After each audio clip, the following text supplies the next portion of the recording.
അറസ്റ്റിലായത് 20 പേർ, തകർന്നടിഞ്ഞത് 5 വൻ ആയുധ ശൃംഖലകൾ. ഇസ്രായേൽ പോലും അറിയാതെ ഇറാൻ കൊടുത്ത ആ മാസ് പണി ഇങ്ങനെ. മധ്യപൂർവേഷ്യയുടെ ആകാശത്ത് മിസൈലുകൾ പറക്കുന്നതിനേക്കാൾ ഭീകരമായ ഒരു നിഴൽ യുദ്ധം ഭൂമിക്കടിയിൽ നടക്കുന്നുണ്ട്. അവിടെയാണ് ഇസ്രായേലിന്റെ ചാരക്കണ്ണികളെ വെട്ടിച്ച് ഇറാന്റെ IRGC ചരിത്രപരമായ ആ തിരിച്ചടി നൽകിയിരിക്കുന്നത്. ഇറാന്റെ മണ്ണിൽ ഇസ്രായേൽ വിരിച്ച വലയിൽ അവർ തന്നെ വീഴുന്ന കാഴ്ച. അതിർത്തികടി കടന്ന് രഹസ്യമായി ഒഴുകിയ തോക്കുകളും സ്ഫോടകവസ്തുക്കളും പിടിച്ചെടുത്തു എന്നു മാത്രമല്ല, ഇതിനു പിന്നിലെ സൂത്രധാരന്മാരായ 20 പേരെയും ഇരുമ്പഴയ്ക്ക് പിന്നിലാക്കി. യുദ്ധം വെറും വിമാനങ്ങൾ കൊണ്ടല്ല, ബുദ്ധിപരമായ നീക്കങ്ങൾ കൊണ്ടാണെന്ന് ഇറാൻ ഒരിക്കൽ കൂടി തെളിയിച്ചിരിക്കുന്നു. ഈ 5 വലിയ ആയുധ വെടിക്കോപ്പ് കള്ളക്കടത്ത് ശൃംഖലകളെ തകർത്തതായി IRGC പ്രഖ്യാപിച്ചതോടെ പശ്ചിമേഷ്യയിലെ രഹസ്യ പോരാട്ടം വീണ്ടും ആഗോളതലത്തിൽ ചർച്ചയാകുകയാണ്. ഇറാന്റെ അവകാശപ്രകാരം രാജ്യത്തിനകത്ത് കലാപവും ഭീകരാക്രമണവും അസ്ഥിരതയും സൃഷ്ടിക്കാൻ ലക്ഷ്യമിട്ടായിരുന്നു ഈ ശൃംഖലകളുടെ പ്രവർത്തനം.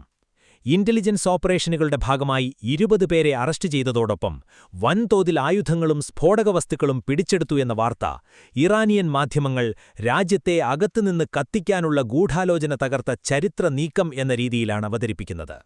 മാത്രമല്ല, ഇറാന്റെ ആഭ്യന്തര സുരക്ഷാ സംവിധാനത്തിനും ദേശീയ സ്ഥിരതയ്ക്കുമെതിരെ പ്രവർത്തിച്ചിരുന്ന ഈ ശൃംഖലകൾ വെറും കള്ളക്കടത്ത് സംഘങ്ങളല്ലെന്നാണ് IRGC അവകാശപ്പെടുന്നത്. രാജ്യത്തിനകത്ത് കലാപം, ഭീകരാക്രമണം, ആഭ്യന്തര അസ്ഥിരത സൃഷ്ടിക്കാൻ ലക്ഷ്യമിട്ട വലിയ ഗൂഢാലോചനയുടെ ഭാഗമായിരുന്നു ഇവയെന്നവർ പറയുന്നു.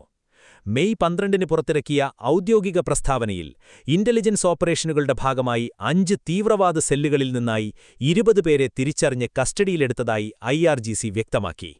ഇവരിൽ നിന്ന് 50-ലധികം തോക്കുകളും 70 കിലോഗ്രാം സ്ഫോടകവസ്തുക്കളും 2000 വെടിയുണ്ടകളും മറ്റ് സൈനിക ഉപകരണങ്ങളും പിടിച്ചെടുത്തുവെന്നും അറിയിച്ചു. ഈ വെളിപ്പെടുത്തലുകൾ ഇറാനിൽ വലിയ രാഷ്ട്രീയ സുരക്ഷാ ചർച്ചകൾക്ക് വഴിവെച്ചിരിക്കുകയാണ്. കാരണം ആദ്യമേ സൂചിപ്പിച്ചതുപോലെ ഇതൊരു സാധാരണ കുറ്റകൃത്യ ശൃംഖലയായി കാണാൻ ഇറാൻ തയ്യാറല്ല. മറിച്ച് രാജ്യത്തിനകത്ത് ആഭ്യന്തര കലാപം സൃഷ്ടിക്കാൻ വിദേശ ശക്തികൾ നേരിട്ടിടപെട്ടു എന്ന വാദമാണ് ഇറാനിയൻ ഭരണകൂടം മുന്നോട്ടുവയ്ക്കുന്നത്. പ്രത്യേകിച്ച് അമേരിക്കയും ഇസ്രായേലും ചേർന്ന് ഇറാന്റെ ആഭ്യന്തര സ്ഥിരത തകർക്കാൻ ശ്രമിക്കുന്നു എന്ന ആരോപണം ഇറാൻ വർഷങ്ങളായി ഉന്നയിക്കുന്നുണ്ട്. ഇപ്പോഴത്തെ അറസ്റ്റുകളും ആയുധശേഖരങ്ങളും ആ ആരോപണങ്ങൾക്ക് പുതിയ ശക്തി നൽകുന്നതായാണ് ഇറാനിയൻ സർക്കാർ അനുകൂല മാധ്യമങ്ങൾ ചിത്രീകരിക്കുന്നത്. ഈ സാഹചര്യത്തിലാണ് അമേരിക്കൻ പ്രസിഡന്റ് ഡൊണാൾഡ് ട്രംപ് നടത്തിയ പഴയ പരാമർശങ്ങൾ വീണ്ടും ചർച്ചയാകുന്നത്. ജനുവരിയിലെ കലാപസമയത്ത് അമേരിക്കയും ഇസ്രായേലും ഇറാനിലേക്ക് ആയുധങ്ങൾ കടത്തിയെന്ന ആരോപണങ്ങൾക്ക് ബലം നൽകുന്ന രീതിയിലാണ് ട്രംപിന്റെ പ്രസ്താവനകൾ ഇപ്പോൾ ഇറാനിയൻ മാധ്യമങ്ങൾ പ്രചരിപ്പിക്കുന്നത്. ഞങ്ങൾ തോക്കുകൾ അയച്ചു, ധാരാളം തോക്കുകൾ എന്ന് ട്രംപിന്റെ വാക്കുകളിപ്പോൾ ഇറാനിൽ രാഷ്ട്രീയ ആയുധമായി ഉപയോഗപ്പെടുകയാണ്. ഇറാന്റെ കാഴ്ചപ്പാടിൽ ഇതൊരു തുറന്ന സമ്മതോക്തിയാണ്. ഇറാനിലെ ആഭ്യന്തര കലാപങ്ങളെ വെറും ജനകീയ പ്രതിഷേധങ്ങൾ മാത്രമല്ല, വിദേശ ഇടപെടലുകളാൽ പ്രേരിപ്പിക്കപ്പെട്ട അസ്ഥിരതാ ഓപ്പറേഷനുകളായി കാണണമെന്നതാണ് അവരുടെ നിലപാട്. ഡിസംബർ അവസാനവും ജനുവരി ആദ്യവുമായിരുന്നു ഇറാനെ ഏറ്റവുമധികം അസ്ഥിരത ബാധിച്ച കാലഘട്ടം. രാജ്യത്തിന്റെ പല നഗരങ്ങളിലും പ്രതിഷേധങ്ങളും അക്രമസംഭവങ്ങളും പൊട്ടിപ്പുറപ്പെട്ടിരുന്നു. എന്നാൽ ഇറാന്റെ ആരോപണമനുസരിച്ച് ഇവ സ്വാഭാവിക ജനകീയ പ്രക്ഷോഭങ്ങൾ മാത്രമായിരുന്നില്ല. അമേരിക്കൻ, ഇസ്രായേൽ ചാര ഏജൻസികൾ പരിശീലിച്ച സംഘങ്ങൾ തെരുവിലിറങ്ങി സുരക്ഷാസേനയ്ക്കും സാധാരണക്കാർക്കുമെതിരെ അക്രമം നടത്തിയെന്നാണവർ പറയുന്നത്. രാജ്യത്തെ അകത്തുനിന്ന് ദുർബലപ്പെടുത്തുക, ഭരണകൂടത്തിനെതിരെ ആഭ്യന്തര കലാപം സൃഷ്ടിക്കുക, അടുപ്പിൽ ഒരു ഭരണകൂട മാറ്റ സാഹചര്യത്തിലേക്ക് കാര്യങ്ങളെ നയിക്കുക, ഇതായിരുന്നു ആ ഗൂഢപദ്ധതിയുടെ ലക്ഷ്യമെന്നാണ് ഇറാന്റെ വാദം. ഈ ആരോപണങ്ങളുടെ പശ്ചാത്തലത്തിൽ പശ്ചിമേഷ്യയിലെ വലിയ ഭൗമരാഷ്ട്രീയ യാഥാർത്ഥ്യവും മനസ്സിലാക്കേണ്ടതുണ്ട്. അമേരിക്കയും ഇറാനും തമ്മിലുള്ള അകൽച്ച ഇന്നു തുടങ്ങിയതല്ല. 1979-ലെ ഇറാനിയൻ ഇസ്ലാമിക് റെവല്യൂഷന് ശേഷം ഇരു രാജ്യങ്ങളും നേരിട്ടും പരോക്ഷമായും നിരന്തരം സംഘർഷത്തിലൂടെയാണ് കടന്നുപോയത്. സാമ്പത്തിക ഉപരോധങ്ങൾ, രഹസ്യ ചാരപ്രവർത്തനങ്ങൾ, സൈബർ ആക്രമണങ്ങൾ, ലക്ഷ്യമിട്ട കൊലപാതകങ്ങൾ എന്നിവ ഈ നീണ്ട പോരാട്ടത്തിന്റെ ഭാഗമായിരുന്നു. അതിൽ ഇസ്രായേൽ പലപ്പോഴും അമേരിക്കയുടെ പ്രധാന പ്രാദേശിക സഖ്യാളിക്കായി പ്രവർത്തിച്ചു. ഇപ്പോൾ പുറത്തുവരുന്ന ആയുധക്കടത്താരോപണങ്ങൾ ഈ നിഴൽ യുദ്ധത്തിന്റെ മറ്റൊരു രൂപമാണെന്നാണ് ഇറാൻ പറയുന്നത്. പശ്ചിമേഷ്യയിലും അതിനപ്പുറത്തുമുള്ള തീവ്രവാദ ഗ്രൂപ്പുകൾക്ക് ധനസഹായവും ആയുധങ്ങളും നൽകുന്നത് അമേരിക്കയുടെ ദീർഘകാല നയമാണെന്ന് തെഹ്റാൻ ആരോപിക്കുന്നു. ഇത് വെറും രാഷ്ട്രീയ വിമർശനം മാത്രമല്ല, മറിച്ച് അന്താരാഷ്ട്ര നിയമത്തിന്റെ നഗ്ന ലംഘനമാണെന്നാണ് ഇറാന്റെ നിലപാട്. ഒരു പരമാധികാര രാജ്യത്തിനകത്ത് കലാപവും തീവ്രപ്രവർത്തനവും സൃഷ്ടിക്കാൻ വിദേശ രാജ്യങ്ങൾ രഹസ്യമായി ആയുധങ്ങൾ എത്തിക്കുന്നുവെങ്കിൽ അത് ഐക്യരാഷ്ട്രസഭയുടെ ചട്ടങ്ങളുടെ ലംഘനമാണെന്നും അവർ പറയുന്നു.